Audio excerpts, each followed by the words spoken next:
Welcome to my channel రుచుల హరివిల్లు మన వంటిల్లు. ఈరోజు మనం చేసుకోబోయే రెసిపీ వచ్చేసి కోకోనట్ మిల్క్ రైస్ అండి. ఫస్ట్ ఇది ఎలా తయారు చేయాలంటే, నేను హాఫ్ చిప్ప కోకోనట్ తీసుకున్నాను. దీన్ని కట్ చేసి మిల్క్ తీసి పెట్టుకోవాలి. మిల్క్ తీసిన తర్వాత ఇలా వచ్చినాయండి మిల్క్. వీటిని పక్కన పెట్టేసుకోవాలి.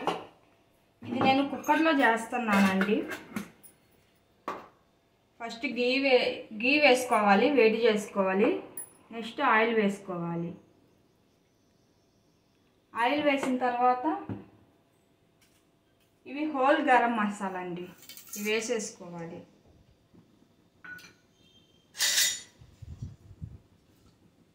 అవి వేసిన తర్వాత ఆనియన్స్, పచ్చిమిర్చి ఫ్రై చేసుకోవాలండి.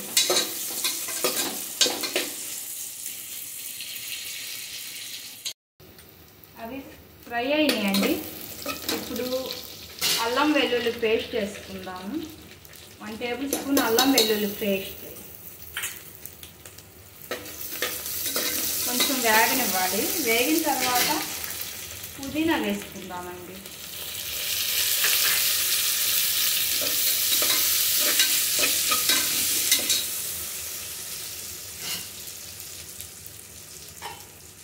నేను ఈ కప్పుతో తీసుకున్నాను. 1 కప్పు రైస్కి 2 కప్స్ వాటర్.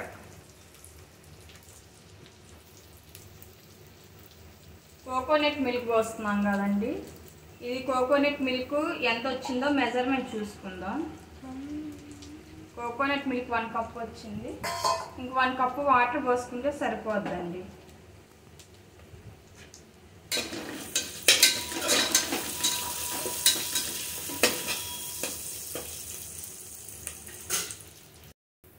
ఇప్పుడు వేగిన తర్వాత బిర్యానీ మసాలా పొడి వేసుకోవాలి 1 స్పూను.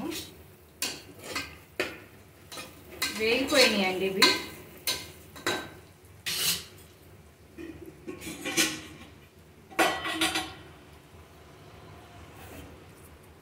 టూ కప్స్ వాటర్ కదా, 1 కప్పు కోకోనట్ మిల్క్ వచ్చింది. 1 కప్పు పోసేసుకుందాం. ఇంకో 1 కప్పు వాటర్ పోసుకుందాం.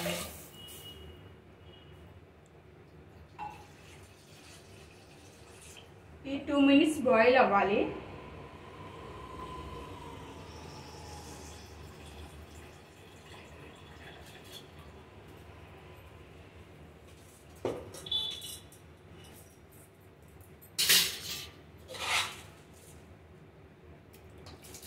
రైస్ వేసుకుందామండి.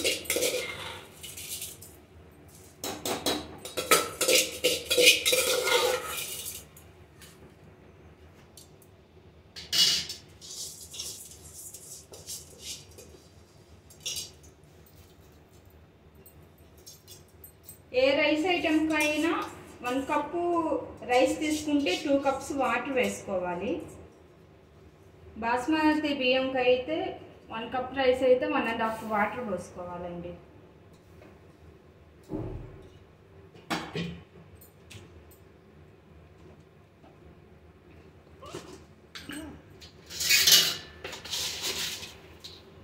సాల్ట్ యాడ్ చేద్దాం. ఒకసారి మిక్స్ చేద్దామండి.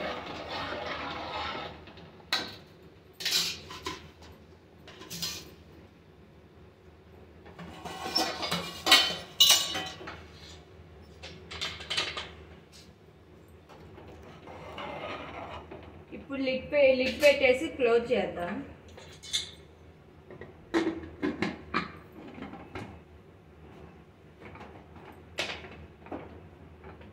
ఇది 3 విజిల్స్ రావాలి, వచ్చేదాకా వెయిట్ చేద్దామండి.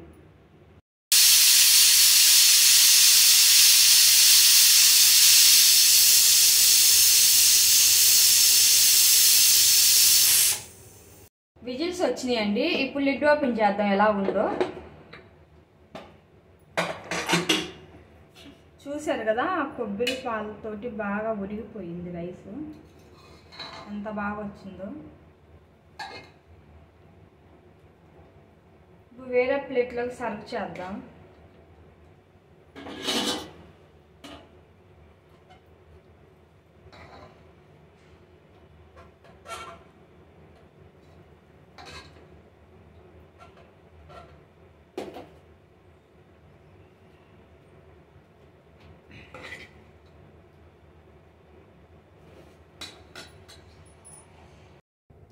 డిష్ అవుట్ చేసామండి. ప్లేట్లో సర్వ్ చేసేసాము. చూసారుగా ఫ్రెండ్స్ ఎలా చేశానో. మీకు నచ్చితే మీరు ఇలాగే చేసుకోండి. ఇది ఏ కర్రీస్లో కన్నా చాలా బాగుండిద్ది ఫ్రెండ్స్. ఈ రెసిపీ మీకు నచ్చినట్టయితే లైక్ చేయండి, షేర్ చేయండి, సబ్స్క్రైబ్ చేసుకోండి ఫ్రెండ్స్. బెల్ ఐకాన్ని ప్రెస్ చేయండి. Okay bye friends. నెక్స్ట్ వీడియోలో మళ్ళీ కలుద్దాం.